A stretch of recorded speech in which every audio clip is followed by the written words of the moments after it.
Mapagpalang araw po sa atin lahat. Mayor Francis Zamora ayaw kay Daniel Padilla para sa anak niya nga si Amanda Zamora. At tahasan nga pong sinagot ni Mayor Francis Zamora na hindi niya daw nakikita na mangyayari yon o magiging magkasintahan si Daniel Padilla at ang anak nito nga si Amanda. Paliwanag ni Mayor Francis Zamora baka daw may ibang focus si Daniel sa ngayon dahil marami nga daw negosyo si Daniel.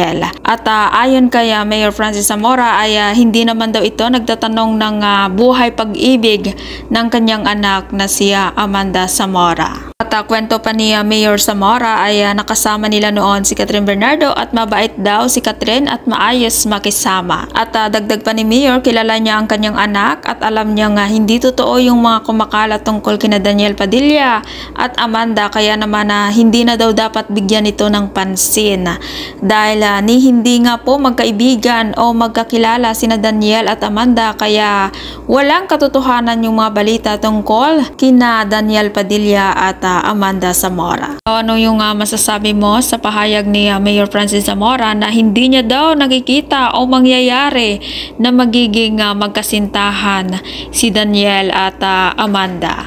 At kung ikaw hindi pa nakasubscribe ng aking channel, mag-subscribe ka na sa aking channel, Ives K. Velasco. Maraming salamat at mapagpalang araw po sa ating lahat.